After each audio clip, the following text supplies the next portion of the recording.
Hi, and thanks for tuning in to the Path 11 podcast. I am your host, April Hanna. At the Path 11 podcast, we are here trying to deliver leading-edge research on consciousness, healing, and metaphysics. And just like you, we are trying to answer the big questions about life. Who are we? Why are we here? And what is our purpose? We hope by listening to our podcast, it will make each day you live on Earth a little easier to understand. And now for today's podcast. I'm really excited about our guest today. As many of you know, I sometimes like to bring people onto the show who I personally know and have either worked with, or they have been, I would say, my healers that have tried to get my body into shape and in alignment. And I am really excited to introduce you to Bridgette Shay, who happens to also be one of my acupuncturists, somebody in Saratoga that I have gone to many times when I was experiencing some physical pain or if my energy was just off, and I had great results from her sessions. And I wanted to let you know a little bit more about her because she just recently wrote a book, and I'm really excited to be able to help her out and let people know about this wonderful book that she wrote and introduce her to the world.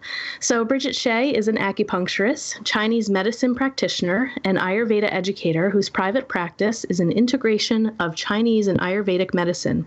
She writes and teaches workshops on Ayurveda, energy medicine, and healthy breathing, and she lives with her family in Saratoga Springs. So welcome, Bridgette. Thank you. I'm happy to be here. Yeah, hey, congratulations. Thank you. It was a labor of love. I bet. That's what every author I usually talk to says. And this is a pretty comprehensive book here. And just for our listeners to know, your book that you just got published is called The Handbook of Chinese Medicine and Ayurveda, an Integrated Practice of Ancient Healing Traditions. Yes. So what's kind of neat for me is obviously when I come into your office, it's all about me and we're talking about me and this and that. But I had a chance to actually learn more about you overall because, of course, I know you're busy. You have clients before me and after me. But I was hoping that you could share a little bit more of your background for our listeners and also kind of that pivotal moment when you went to Greece and things really started to come together when you took that trip. Sure. I'd be happy to. So I think that I've always been interested in the dimensions of our reality that aren't on our conscious radar on a regular basis. And I've always been a very vivid dreamer. I used to be obsessed, I remember in my early teens, with interpreting my dreams and reading about dream symbols and things like that. And even thinking back further than that in terms of being drawn to the ancient wisdom of China and India, I can remember maybe being around 4 years old and this paper lantern from a Chinese restaurant that I was absolutely obsessed with, and being in elementary school and first hearing or learning about the Ganges River and that Indians believed it to be holy, and the reverence for cows and things of this nature always intrigued me and appealed to me.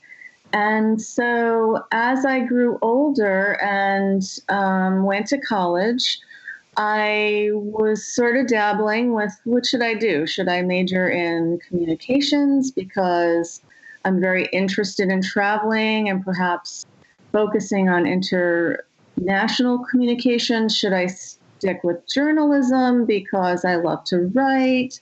Should I stick with philosophy because I love philosophy, which I was exposed to for the first time in depth in the high school that I went to?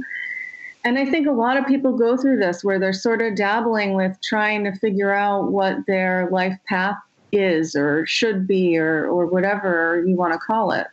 So I ended up going to school locally. I started out at the College of St. Rose, and through the College of St. Rose, I met a wonderful professor, and he was taking a group of students to Greece to do a study abroad program.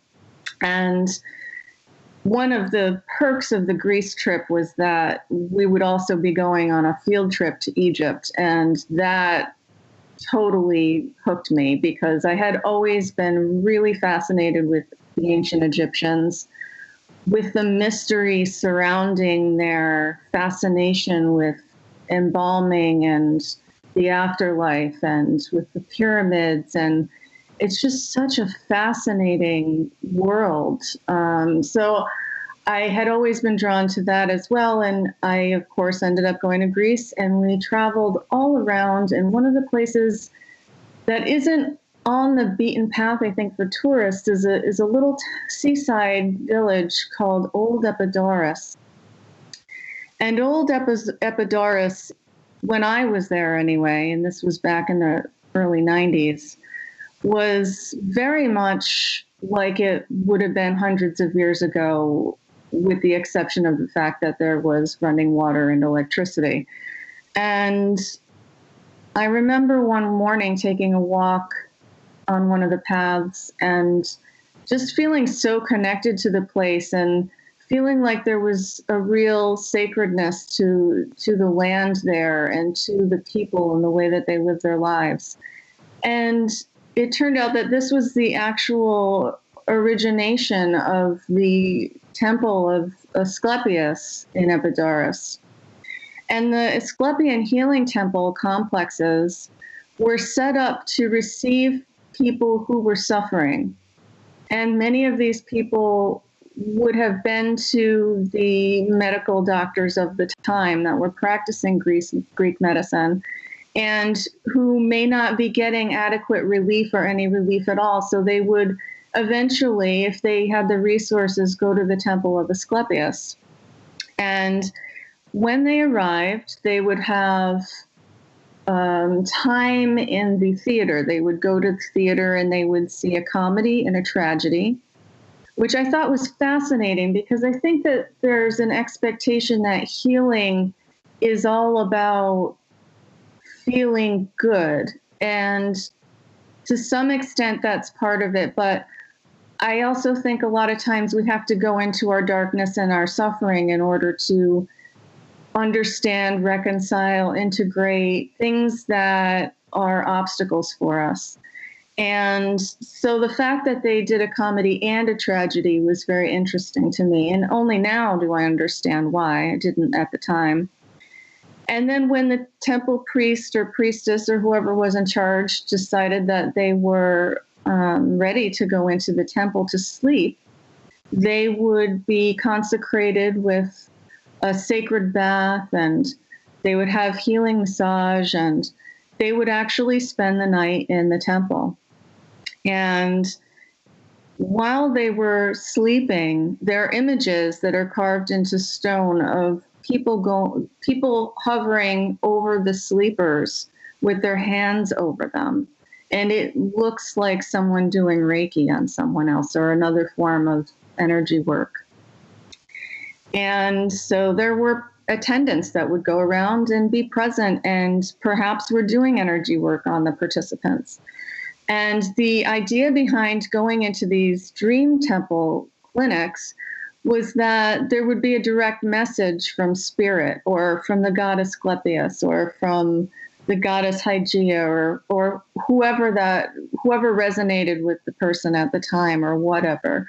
And that this higher source would give them a message as to either what they needed to do to heal or why they weren't going to heal in this life and why that was okay.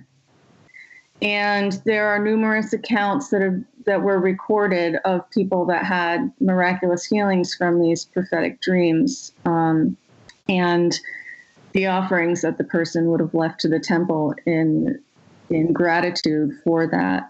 So that just fascinated me on so many levels, because I came from an environment where that wasn't something I'd ever heard of before, and having been a vivid dreamer, I was naturally drawn to it. And then fast forward a few years, and I ended up transferring to a different school, and under the tutelage of an advisor that had studied with BKS Iyengar in Pune, India. And he suggested that as part of the rest of my degree program in Asian studies and journalism, that I go to India and study with BKS Iyengar. And at the time, I had been practicing Ashtanga Vinyasa Yoga, which is a physical form, but the philosophy behind it is rooted in Patanjali's Yoga Sutras, which is a marvelous work that deals with the mind and the intricacies of the mind and the stumbling blocks along the path to enlightenment. So I decided that I would go to Mysore instead and study with Pattabhi Jois. And Pattabhi Jois wasn't teaching philosophy or pranayama, the breathing practices at the time, just the asana practice. So in tandem with that, or I should say in sequence to that, I also studied with BKS Iyengar, who was teaching pranayama meditation, Kundalini yoga. I studied with a Sanskrit teacher. I studied with, after BNS Iyengar, I traveled north and ended up in Rishikesh studying with Yogi Yogendra Mishra, who I still keep in contact with. He's a very dear friend, and he helped me to read the Yoga Sutras of Patanjali in Sanskrit and to understand them on a level that was a little bit different than what you get in a lot of the commentaries. So I was really into yoga. I was getting into Ayurveda. And I then, when I came home, continued to study and practice yoga, but my practice had shifted to more of an internal practice. And I was doing energy work. I co-owned a yoga studio at the time, and I was seeing and feeling that I needed to shift the track I was on. And in doing so, I decided that I would go to Chinese medicine school. I had always been interested in herbology and in the meridians or the energy lines that flow through the body. And Chinese medicine school, if you go for an acupuncture degree, it's an accredited program. So it was sort of socially, culturally becoming more accepted. Lots of insurances were accepting it. So it seemed like a win-win situation for me because it felt as though it would be something that I could do, that I could support myself, but also I would learn more about the esoteric information I was interested in. I was also a Reiki master for a number of years by this point, and having amazing experiences with people in the Reiki practice. And I really wanted to understand how it all worked. So I went to Chinese medicine school and never lost my love of yoga or Ayurveda or energy healing. And while I was at school, I had a clinic supervisor who was studying with an Ayurvedic practitioner on Whidbey Island. And this was out in Seattle. And she told me that I should go see this woman because she was amazing. And this clinic supervisor had been to India. She'd done the month-long panchakarma, which is a rejuvenation and detoxification process in the Ayurvedic tradition.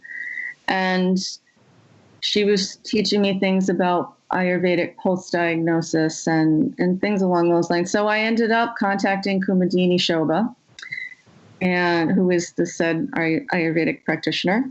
And I went to her for a consult, and soon after that started studying with her.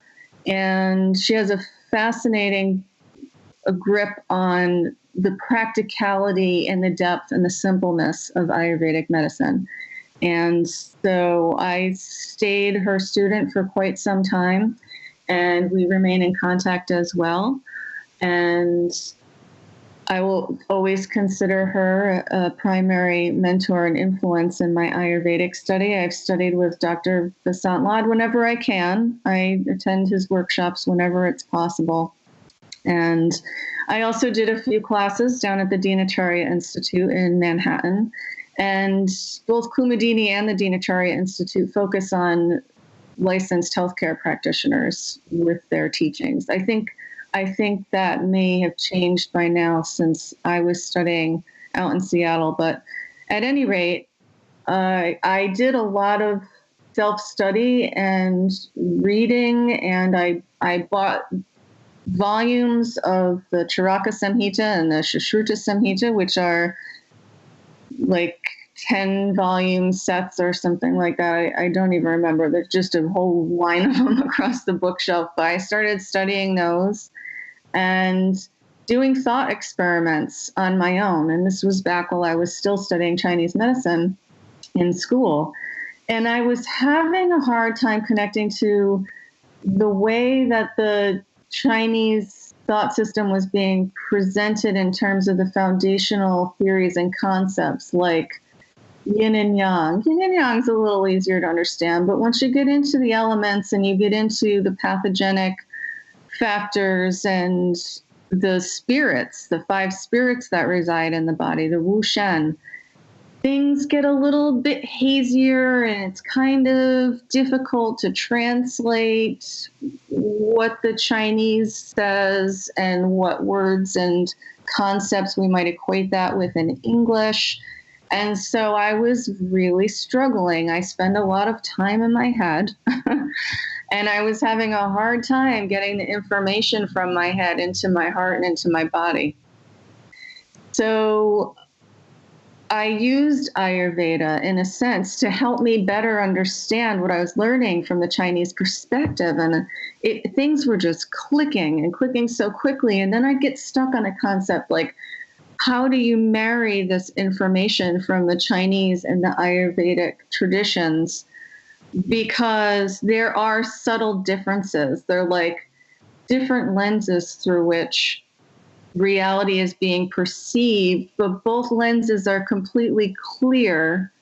They're both objective, but they're just not quite totally matching up. So I did a lot of what I think Albert Einstein called thought experiments, where I would just sit and try and figure out what all the stuff meant, what wood was in Chinese medicine, what vata is in Ayurvedic medicine, and the similarities between them and the differences, and trying to match up what they were both saying about reality, about truth, because they're both paradigms for understanding truth. And being in a different paradigm themselves than the way we understand specifically medicine nowadays in the Western world, which is shifting, but being from 2 different paradigms, trying to match those 2 things up even to create a practice that makes sense and to be able to talk to clients in a way that makes sense is really challenging. So I plugged away at it, and I would check in with teachers and make sure that what I was feeling about the correlations between the 2 were accurate.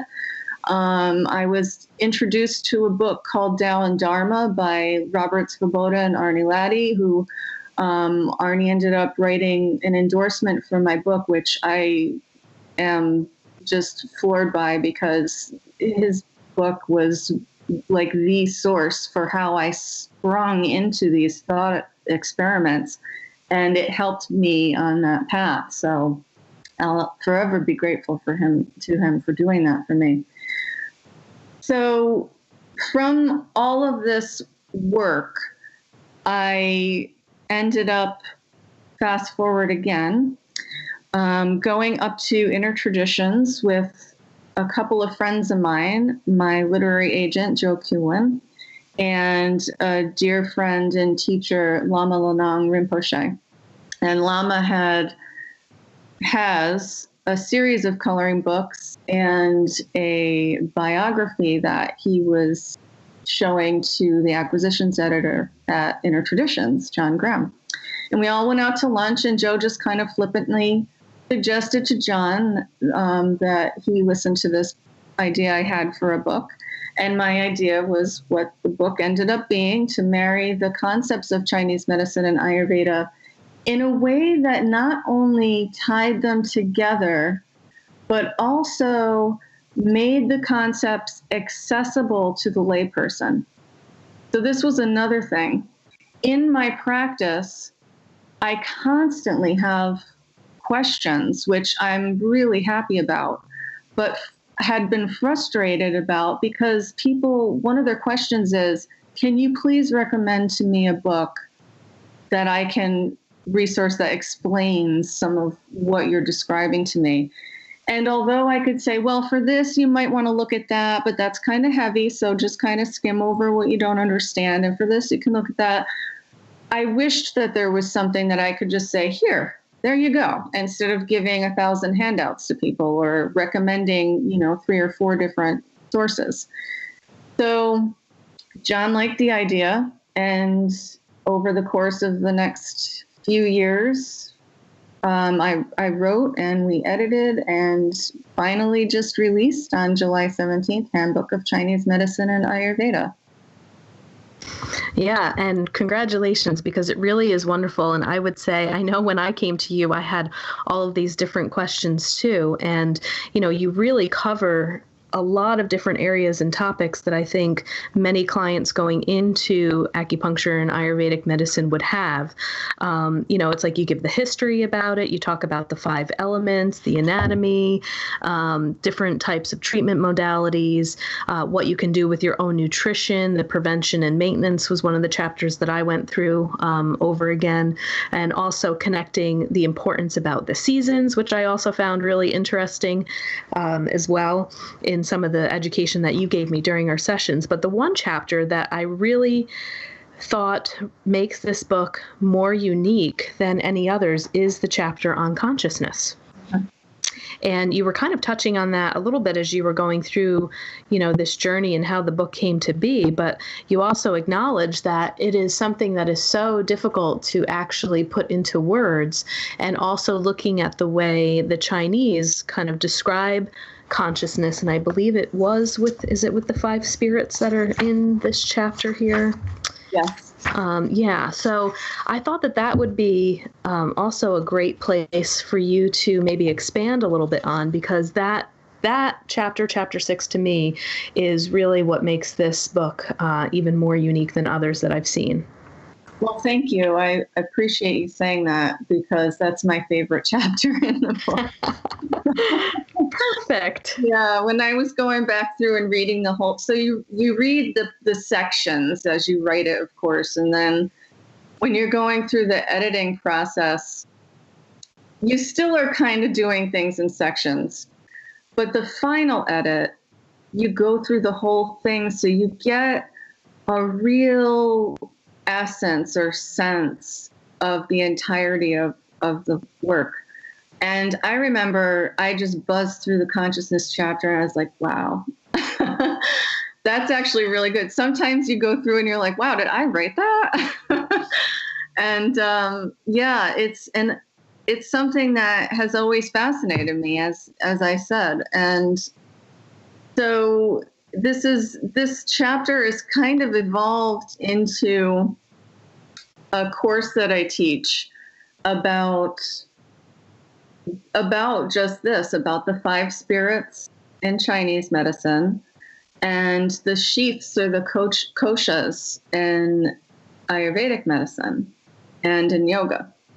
And I should say in Chinese thought it's the Wu Shen or the 5 spirits, and in Indian thought it's the koshas or the sheaths. So from the Chinese standpoint of consciousness, it's like there's a central consciousness in the body, and it's split into 5 pieces. And each one of those pieces has a primary affiliation with a primary organ in the body. So that's not to say that the energetic of that specific aspect of consciousness doesn't permeate the entire body, or that the energetic of that particular aspect of consciousness doesn't affect other areas of the body in terms of when there's an imbalance. But what it means is that the consciousness is so knitted into the physical that it's actually rooted and attached to physical substances in the human body. And when those substances are out of balance, it can affect us mentally and emotionally. And vice versa. When the emotion associated with the organ that houses that spirit or consciousness, when that emotion is out of balance, meaning something's not being processed or something has come up intensely, whatever it is, when that emotion is out of balance, then the organ can get out of balance, or the responsibilities of that organ or the characteristics of that organ can get out of balance. And what that means is that each organ, going back a little bit, each organ is responsible for / related to a myriad of physiological, mental, and emotional and experiential processes that we don't recognize in Western science as having anything to do with that organ. An organ is just this entity in Western science that's sort of isolated in and of itself. And yes, it interacts with other organs, and there are ways that this happens, but we don't generally look at an organ and think of an emotional state unless we're speaking metaphorically about the heart and feeling love or something like that. So that's kind of the 5 spirits. And the other thing with the 5 spirits, and specifically with the organs, is that the organs are also connected to these meridians from the Chinese medicine perspective. And these meridians are channels or pathways for the flow of information. And we call that flow of information qi in Chinese and prana in the Indian system. And so if any of these organ systems has a disruption, whether it's the physical or the spirit or emotional, then that disruption can translate to any imbalance along the course of that meridian, and vice versa. Any imbalance along the course of the meridian can also translate into an issue with any of the other things I just said. So that's a basic summary of the Wushan, or the 5 spirits, and kind of just an introduction of what they are without getting too specific. Would you mind maybe just giving a brief overview of like naming what the 5 spirits are, and just a little more of an introduction of what they are, so when the listeners are, as you're going through it, the listeners can think about their own body, their own self, and how that pertains to them. Okay, great. So I will do that right now. So the 5 spirits are attached to 5 organs, and we call these the Zang organs in the body. And these are solid organs in the body. And the primary organ in the body is the heart in Chinese medicine. And that's sort of like when the consciousness lands, the way that I sort of visualize it is when the consciousness lands or infuses into the heart, it then splits into it, and it's like sends its power, its energy, or its qualities into 4 other directions. So an analogy of this, I'm sure there are a lot of yoga practitioners and teachers listening, is, and I say this in the book, is that in yoga, prana, which is qi in Chinese, is life force energy or vital energy or vitality. But prana is also a subcharacteristic of a constitutional factor called vata, which is one of the 3 primary forces in nature and one of the 3 primary constitutions in Ayurveda. So prana is 2 things, and it's one thing, because everything is prana. But then when you're talking about the life air specifically, there is a prana. So with the spirits, there is the Shen, which is in the heart, And then it splits off, and there are 5 shens. But the 5 shens all have their own name. We have the primary shen of the heart, the other shens in the body, all of their quality, I should say the quality of their integrity is expressed through the overall shen of the heart. And when we see someone come into the office, for example, a Chinese medicine practitioner, we'll evaluate how strong we feel their shen is, because it glistens out through the eyes. It shines out through the eyes. And when we're talking about that, we're talking about the heart shen, but we're talking about the wu shen, the 5 shens too. Does that make sense? Yeah, it does. I mean, the first thing that I think about in another way that I've heard it, when you're talking about the shen comes out through the eyes, it makes me think about the saying where, you can look into the soul of a person through the eyes. Right. Yeah. Is that kind of similar, like that energy that you're talking about? Yes. And we're also like, you can look into somebody's eyes and see if they're sad or there's something going on with them. And you can look into their eyes and see beyond that to their true nature. I think there's 2 ways of seeing it. Does that make sense? Mm-hmm. There's 2 different aspects of the light that shines through the eyes that you can be focusing on. There's that true nature of the soul of that individual or animal. And there's the more emotional. What are you seeing? What are you feeling from what you say?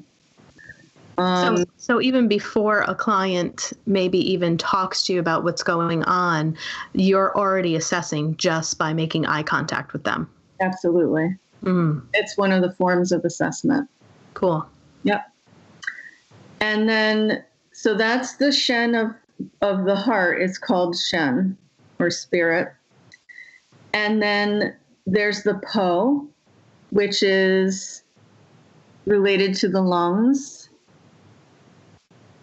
And the po is like it's the energy that stays with the body when we leave the body. It's the energy that's responsible for the DNA and the building and formation of the embryo. It's like that. It's like the physical intelligence of the body, the po. It's the energetic that allows the body to function and thrive. And then there is the yi, and that is associated with the spleen. So the spleen in Chinese medicine has a much different connotation than in Western science. So the spleen is responsible for the transformation and the transportation of food and fluids throughout the body. And so if you're trying to understand it from a Western science perspective, you may lump the responsibilities of the small intestine, pancreas, spleen, and some of what the liver does into what the Chinese recognized as the spleen. And so the spleen is responsible for the thinking mind. The thinking mind. So that's ordinary, everyday thinking, processing, studying something, ruminating over something, worrying about something. Anything you do with your mind has to do with the yi, and it affects the functioning of the spleen. And the spleen has so much to do with digestion and assimilation that we say that excessive worrying will actually injure the spleen. And one way that we analyze this when we're perceiving someone that comes in and evaluating them is we may look at the tongue. We'll have them stick their tongue out. And you can do this. You can look in the mirror, and if you have scalloped edges on your tongue, that's indicative of spleen qi deficiency.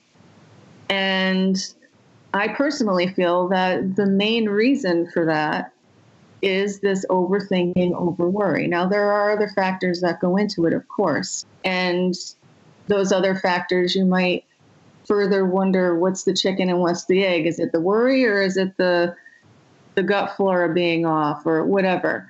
But the fact of the matter is, if there's scalloped edges or teeth marks on the sides of the tongue, that's generally speaking indicative of a spleen qi deficiency, and it usually indicates to me that that person is overthinking or worrying about something too much. I should go back and say that the po, or the spirit of the lungs, and the lungs themselves are responsible for processing grief. And so energetically, they process grief, but if there is unresolved grief, they can be injured by it, and that can manifest physically. This is what Chinese medicine theory teaches. The Shen is responsible for the joy in one's life. And then the kidney, or the kidneys, house the will. And the will is not just like willpower. Like we might say someone has a really strong will if they can avoid sugar or exercise for 45 minutes every day, or whatever it is that we value in our culture or personally. But it's not just that. It's not that kind of will. It's more like we can connect with what our dharma is in life, and without perhaps worrying about anyone else's influence, and without listening to our own negative programming and acting out of fear or something like that, we can actually connect with our dharma, or what we feel our purpose is, or who we truly feel we are, and act from that space and make choices from that place. And so that's the will, and that's rooted in the kidneys. And the kidneys in Chinese medicine are said to be injured by fear.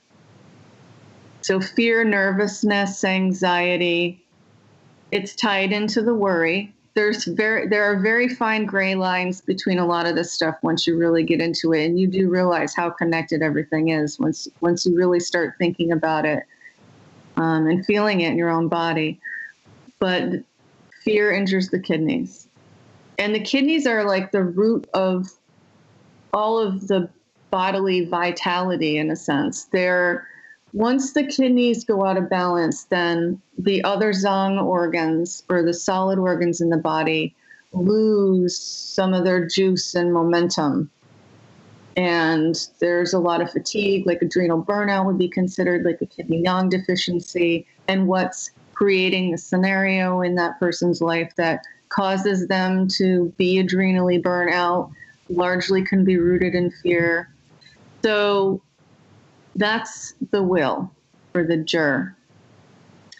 And then there's the hun. And the hun is the spirit that is attached to the liver.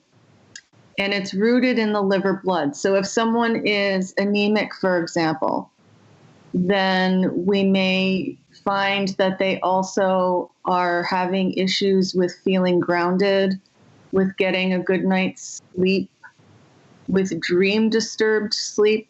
And that doesn't mean dreams that are nourishing us, but just that processing that goes on unconsciously while we sleep at night, that becomes more evident. Or they may have very strong nonsensical dreams, and when they wake up, they feel like they just never slept that night because they dreamed so much.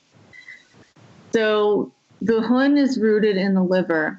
And the liver is like, in Chinese medicine, it's responsible for feeling like you're going with the flow in life. So if you don't feel like you are sort of, in a sense, effortlessly going with the flow, and that doesn't mean you don't meet the universe halfway, but what it means is that you're totally cool with the way it's going, and you can ebb and flow around the rock-like obstacles that come up without getting too caught up in anything or hung up on anything. If you can feel like that, then the liver energy is flowing smoothly. If you are not feeling like that, then there's liver qi congestion. And so the hun and the liver energy are, the hun specifically is what we might call the soul in the Western world. The hun is what some people might call the spirit. It's the piece of source that's within us. And in Chinese thought, and much of this is Taoist thought, one of the roots of Chinese medicine, the hun is what leaves the body and goes on to the ever after or the next life, whatever path it takes. And so that is more connected with the soul in Indian thinking. And the liver it processes it processes anger, but it's also injured by anger. And anger can be irritability, frustration, anger, rage. It can be anything on that spectrum. So if you're feeling a little prickly, then you know that your liver energy is potentially stagnated or a little blocked. And you may or may not understand what the reasons for that are at the moment. But the liver is connected to the diaphragm. And a lot of times what I find is that when people are shallow breathing a lot, that there isn't a sense that they can go with the flow. And that locks up a lot of the liver energy, and it can create heat in the body, which we might call inflammation, or it might manifest into inflammation. And so we want to keep, if you're feeling a little prickly, if you're PMSy, then think about taking some nice deep breaths, because the diaphragm is going to press down on your liver and it's going to squeeze out all that stuff. And then all the new fresh blood and oxygen are going to come back in, and it's going to start to be able to flow better, and there won't be so much congestion there. So that's just a little tip for the liver energy to help it stay clear and flowing. Wow. So this is all new to me and has been great to read. And and for you to explain it actually makes it, gives it, I guess, even helps me to understand it even more. But one of the questions that I do have that pertains to all of this. So I have been introduced to acupuncture probably only about for 10 years. I think in my early 30s, I had my first experience with acupuncture with lower back pain, and I was in sciatica. I had sciatic pain for months and could not come out of it. And, I met a woman, and she put some needles in my ear, and she said, "Okay, stand up and let me know how you feel." And I was like, what just happened? It was amazing. But since then, I have probably seen, including you, maybe a total of 5 different acupuncturists over these past 10 years. And everyone consistently will give me the same type of diagnosis in Chinese medicine. So one of my questions is, like, in the philosophy of this Chinese medicine, is this something that maybe my soul, kind of came to earth with to work out some of these issues to maybe eventually bring into balance? Can people heal whatever the imbalance is, and then maybe there's something else for them to work on? Or do people typically have something like what I'm experiencing in this 10-year period? I'm hearing the same thing, and I guess it hasn't really been corrected, because I still experience some of the same challenges, or will have some of the same issues. And then when I go to acupuncture to try to get that balanced out, and it will for a while, but then some of that stuff tends to return. And some of it could just be the overall, either dedication or lack of dedication that I'm putting into my lifestyle, and, how long it takes me to make certain life changes in order to support my dosha and things of that sort. But I'm just wondering, in the overall concept, will this be something that will be a part of my challenge throughout the life, or is there hope for it to really come to a point of being healed if I became a little more diligent about it? Okay, so here's the thing. That's a huge question, and we could draw an answer from many traditions and belief systems and teachings. But to narrow it down specifically to the topic at hand, the Chinese and the Indians both recognize that there are patterns in nature. And they've narrowed down these patterns in terms of humanity, into constitutional types, so mind-body types. So in Chinese medicine, there are 5. There are other schools of thought, but for simplicity's sake, we'll go with the 5 element types. And in Indian medicine, there are 3 primary types. But those 3 primary types are combinations of 2 of the 5 elements. So the idea behind these constitutional types is that we all come in with innate tendencies and predispositions based upon what our predominant mind-body type is. And so from the Indian perspective, we would say that if someone comes in with a specific type, then they're most likely to go out of balance first in that type. So from either perspective, whatever constitutional type you are, whatever mind-body pattern you predominantly exhibit, there are positive and negative attributes to each type. So if you're predominantly a certain type, then you predominantly may exhibit these positive attributes. Or if your mind-body type is out of balance for some reason, then you may exhibit more of the negative attributes, or qualities, I should say.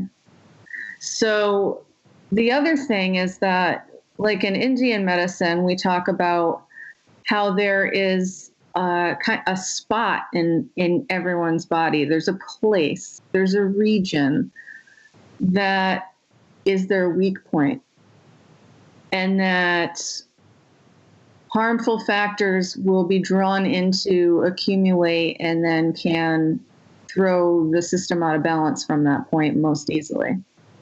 So it's in a sense saying kind of the same thing, that we all have strengths and weaknesses, physically, mentally, and emotionally, and that whatever our predominant strength or weakness is, we can make stronger or weaker easier than the others that are associated with the other constitutional factors. Does that make sense? Yeah. Okay. It does. Yeah, it's so complicated, but it's simple too, Right, complicated yet simple. Yes, with all the moving parts. But I just want to thank you so much for being a guest, on the Path 11 podcast. There is so much more in your book that we really didn't get into, but I know that I had some other guests on who also were either acupuncturists or practicing Ayurvedic medicine, but you do cover a lot of that stuff, like with the doshas and the 5 elements. So I didn't really want to repeat too much of what I have asked some other people before, because I really wanted to capture some new stuff, which we did, and things that I found really unique to your book. And I would say that it is a wonderful handbook for anyone maybe that is getting acupuncture, I would definitely recommend to go out and buy this because I know a lot of times we don't have a lot of time to sit down with our acupuncturist and actually process for like a half an hour or hour after our session. So it does explain a lot if your acupuncturist was to give you like certain notes or, give you a diagnosis. I think you did a wonderful job, Bridgette. I think it's going to be also a great handbook for other practitioners to be able to give their clients as well. And I just wish you a lot of luck with spreading the message about this. And I see you're doing a lot of book signings and you're going around and you're speaking at different places. Yeah. And so I'd like you to let our listeners also know your website so they can see more about you and the different events and the teachings that you do as well. Sure. So it's BridgetteShay.com, BridgetteShea.com. And you can go on there to listen to audio and watch videos. I'm constantly going to be updating the site, adding new things. There's an events page if you're interested in attending a class either locally or remotely online. I'm setting up a series that's going to follow the book so that we can get more in depth with each chapter of the book. And that will be on the website as well. You can contact me through there to ask me questions, to sign up for the newsletter, or if you're interested in a talk or a book signing or a workshop, you can always send me a message through there as well about booking. Great. And now that you have this book out and it's keeping you quite busy, are you still going to be practicing acupuncture and doing treatments for people, or are you beginning to move in a different direction of really becoming more of like a teacher, an author? I would like to move more into that direction, but I also do enjoy working with people. So I'll stick with what I'm doing for now and see what happens. All right, great. Well, you have just been a wonderful person in my life, and I am so happy that I've had the opportunity, to come to your office and to have treatments by you, and they've helped me tremendously. And I love that I am able to help support you on this journey, and I wish you lots of luck. I don't think you're going to need it, but I'm just so glad that you decided to come on to the show. Thank you, April. I really appreciate it. And I appreciate you. So I really enjoyed being here today. Thank you. If you want more information about our films, visit our website, path11productions.com, to purchase DVDs or to rent and stream each film. You can also find our trilogy of films on iTunes, Amazon Prime, and Gaia.com. You can still use our smartphone app for both Android and iPhones. Just search for Path 11 in the Google Play App Store, or if on an iPhone, look for Path 11 in the iOS App Store. Catch you next time.